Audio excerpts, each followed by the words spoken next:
Welcome to the Heavy Spoilers Show. I'm your host Paul, aka another British villain, and this video we're breaking down the future of the MCU. As I'm sure many of you saw last night, Robert Downey Jr. came on stage at San Diego Comic-Con and announced he was back. We are back! However, things have been changed up with him now playing Doctor Doom. Kang died on the way to his home planet, and the Kang dynasty is now called Doomsday. We still have this building up to Secret Wars though, and in this video I want to explain what's happening.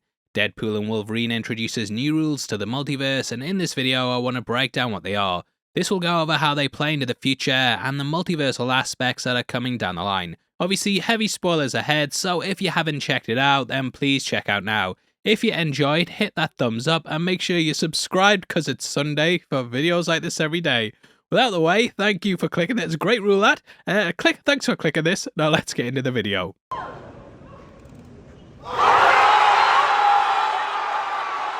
So yeah, basically, Robert Downey Jr. has come out and said every Marvel YouTuber's got job security until 2027. Marvel couldn't live with their failure, so where did it bring them? Back to him. Feels like Downey will have been sat like David Brent in The Office saying, how much you got, cause this is gonna cost you. Now I'm excited, and though there's been some backlash, I think overall the hype is pretty high, especially with Downey playing a villain. As we know, the multiverse has lots of different versions of characters, and variants allow for lots of possibilities. I feel like Doom may feature in Fantastic Four, and then they'll lay the groundwork for Doomsday. I can imagine the film's going to do something similar to Infinity War, where we have Doctor Doom taking on the Thanos role. I'll talk about what I think will happen in this overall, but it'll show the character taking over the multiverse. Now when Deadpool gets taken to the TVA, we learn of something known as an anchor being. These are multiversal anchors that keep a universe and its reality stable. Multiverses and branches are created every time a choice is made, and this leads to an almost infinite amount of realities. In the past, these were kept in check by the TVA, who mercilessly pruned timelines that might be problematic, or might not be making Disney much money. Now, this was to stop realities in which Kang rose up in some way, which inevitably led to a multiversal war. He Who Remains came out the victor in this, which we know was down to having Ravonna Renslayer. We know that she's a key cog in it, and it's possible that he was the only version that had her. Either way, he won, and then ruled at the end of time, ordering the TVA to keep the branches pruned. He Who Remains was then killed by Sylvie, and thus the multiverse was allowed to break free. This created the Council of Kangs and also the infinite branches that now exist in the multiverse. Now Marvel exists in a polymultiverse, which was a term used in Across the Spider-Verse. This means that there's multiverses within multiverses, and though it all stems from the same point, all these branches branch off into their own multiverse centered around key concepts. So you have things like the Spider-Verse, which is off doing its own thing, X-Men universe, and the MCU. Even within those universes, we have time travel and alternate realities, and there's tons of ways that those realities shift and bend. Now, the more branches that they are, the more fragile these realities become. They weave out from a prime point, but due to this become even more open to death and decay. We learn that each universe's anchor being is the person that keeps their reality stable, and if they die or they're removed, then that world starts to die. This is similar to how when an Infinity Stone's removed, it slowly starts to cause issues for the universe. Now, the death of a universe takes thousands of years, and it's a naturally recurring process of the multiverse. Heroes obviously can't live forever, and this happening eventually wipes them out. Now, this actually makes things akin to what happens in Jonathan Hickman's Avengers and New Avengers run, in that we learn of the Beyonders, who were an all-powerful group of beings that oversaw the multiverse. They decided to destroy it, and they did this through using the character Molecule Man. Molecule Man is a Nexus being, which means he's the same in every single reality. This means that he was an anchor point across the entire multiverse, and something that tied every reality together. Now the Beyonders basically turn him into a bomb, and they then detonate him in every universe. This would destroy the multiverse in one fell swoop and wipe it out completely. Yay! Now this is of course similar to the idea of anchor beings in the MCU, except for every world has a different hero. Still though, it could mean that these key figures are who's gonna have to team up to fight the multiversal secret war. I can see a situation where we get like Tobey Maguire being the anchor being of the Raimiverse, Jackman being the X-Men's, maybe Robert Downey Jr. in some form or another, and so on and so forth. This would mean that these are the keys to saving the multiverse, which we'll talk more about in just a bit. Either way, the comics had Doctor Doom learning about Molecule Man and what his true purpose was. Thus he set out on a secret mission to destroy every version of him across the multiverse. The hope was that he'd be able to stop the detonation from happening and save as many worlds as possible. Now, due to the nature of the multiverse, that's a lot of molecule men to kill.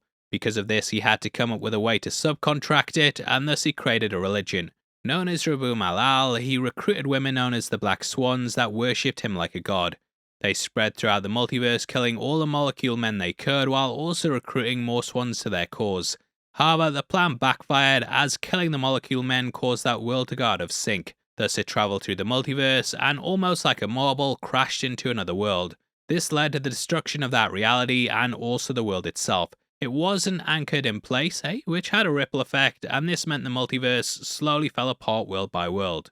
Whereas the Beyonders wanted the destruction to be instantaneous, Doom had accidentally created this slow death. Now in the MCU, I feel like we'll see something similar with every anchor being slowly killed one by one. This will then wipe out the multiverse and whittle it down to a single timeline. That's where I think Kang was originally going to come into it, and as we know, he's been a threat throughout different universes. Even the one in Ant-Man Quantumania, we know he killed a Thor before. Not here, mate. Goes to another universe than this one, because this one gets beaten by ants, but he wasn't lying about Thor. Still though, potentially that Thor was an anchor being in his reality, and this may have meant Kang could wipe it out easier. This is something I'm still going back and forth over, because we did see the montage in Quantumania where he was wiping out timelines. However, by the sounds of it, he has to go to each one and then wipe it out from the inside. Now it makes sense that he'd come face to face with heroes there who try and stop him. In the comic Kang War, or Kang Dynasty, depending on where you pick it up from, we watched as the hero did something similar. Instead of destroying a timeline though, he simply took over it and became its ultimate ruler. Definitely recommend you pick up this book because it's one of the best the character's ever been in, and I don't feel like we're going to be seeing it on the big screen anytime soon. Now how Doctor Doom plays into this is because he eventually ends up stripping the power of the Beyonders and becoming a god himself. That happened in 2015's Secret Wars, though the original 80s version's similar too. There the Beyonder is a single character, but either way, Doom ends up with their powers. Now you might remember a couple of years ago that there were rumours that the MCU was going to change things up and that we'd get an Ultimate Kang. This figure would have the power of the Beyonders and they'd be like a god. I feel like all the stuff surrounding Jonathan Majors means we're likely going to get a recast soon who will then be known as the Beyonder. I then feel like Doom will step in and kill him in the intro of Doomsday, much in the same way that Thanos beat the Hulk. There's an extremely iconic image in the Secret Wars comic in which he rips Thanos' skeleton out of his body, and something like that with Kang would make him immediately seem like a threat. This would then allow him to slot in with the villain, and it would not only keep him in line with the comics, but also sort out the major issue Marvel had with Kang. Pun not intended. Well, it was, but I'm a dickhead, let's be honest. I think in general, that the studios mishandled Kang quite a lot, and on the whole, that they fumbled the villain. If you look at how they handled him in comparison to Thanos, it's night and day. Thanos was teased at the end of Avengers and then shut up looking mean in Guardians of the Galaxy. His ship then dwarfed the one at the end of Ragnarok before he beat Thor and Hulk in his first scene in Infinity War. He then killed Loki and went on a mission where he came out beating all the heroes we'd followed for years. With He Who Remains, he had a great introduction, and even though he died, it still felt ominous. Apparently the suits were so blown away by Majors that they decided to retool their future slate to include him even more. Thus he was set up as a major threat, with the idea Kang was the one to fear being hammered home. The trailers for Quantumania also seemed really menacing, with him holding Scott at his whim. We also knew that he ruled over the quantum realm, and yeah, the hype before the film, it was pretty big for the villain. Now we know from the original leaks that Kang was supposed to win, and this is something we reported on in the build-up to the movie. We got 90% of the plot completely right, except for the end where Kang came out on top. In the leaks he ended up fleeing into the multiverse and said he was gonna go and destroy every other timeline. He promised Janet that he'd come for hers last, and the Torture was gonna be wondering when it was he'd arrive. Now we also know the ending of the movie was reshot right before the film's release. The actors were spotted in San Francisco filming certain moments which we now know were for the end of the movie. I feel like Marvel may have chickened out at the last second and decided not to go that route with their film, which is annoying if we guessed it right, or maybe it's not bad because of what happened with Majors. Either way, I think things could have been salvageable with the character, but then we had Victor Timely who just made him a bit of a joke. He got killed a lot, and it kind of removed the threat of Kang because we'd seen him die multiple times. Like even the Loki Season 2 finale, the guy was getting killed hundreds of times in a montage. Either way, I think Kang at this point should just be used to lay up Doctor Doom. I feel like it makes it a pretty crazy direction, and we'll have Avengers fighting someone who looks like the hero of their Earth. How crazy would it be for Spider-Man to have to battle against not only his mentor, but also someone who became like a surrogate father? Turns out you can die a hero and still become the villain, which I think is such a smart way to take things. Instead of having someone who saved the universe, we have a variant of him who's now trying to destroy the multiverse. Now we could also get something beyond that, which is ripped right out of Jonathan Hickman's Avengers run, in that the heroes come across a universe in which the Avengers are all bad guys. We could literally get the original team from the original Avengers movie and have them fighting against the new lineup. I'm talking Doctor Doom, Evil Black Widow, and of course Hydra Captain America. His shield was spotted in the void in Deadpool and Wolverine, and it would be a crazy Civil War type event. Now if Downey is back, we could potentially also do Ironheart much better. In the comics, Iron Man was her mentor, but he died before she was ever introduced to him. I don't know if they'll do that because he's Doom, but I do think we'll probably get Iron Man versus Doom at some point. Now I also feel like they may have been teasing Battleworld. In case you don't know, this was formed after Doctor Doom stole the powers of the Beyonder. At this point, the multiverse was almost completely destroyed with only 2 worlds remaining. These were the 616 Earth and the one from the Ultimate Universe. Time runs out, had these two crashing into each other, with both Earths desperately trying to destroy the other one. You see, when Earths collide into each other, they wipe each other out, but if you destroy the other one, it stops that from happening. In the end though, both worlds were destroyed, which should have brought an end to the multiverse. Doom now had the powers of the Beyonders though, and using fragments, memories, and whatever he could pull together, he created a planet known as Battleworld. This contained several elements of the multiverse, and it was basically all that remained.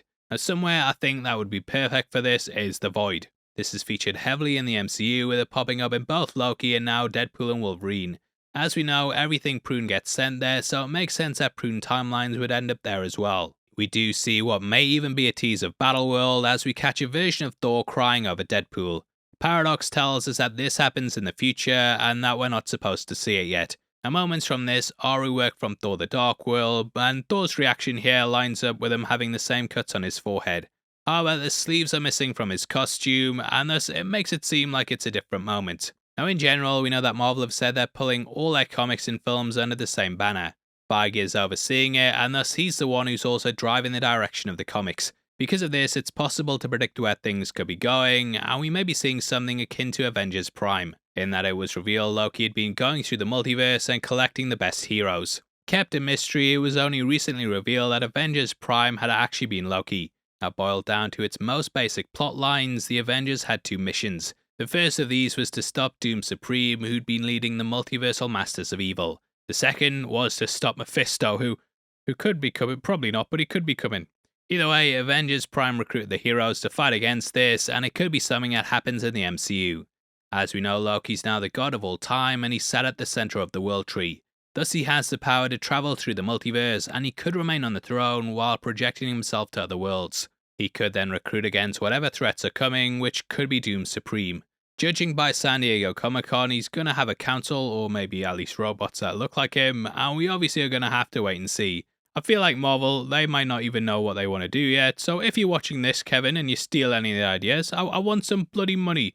And from you guys, I want some bloody comments, as I'd of course love to hear your thoughts on the future. Please drop a like on the video, and if you want to support the channel as a member of the Spoiler Society, then please click the join button.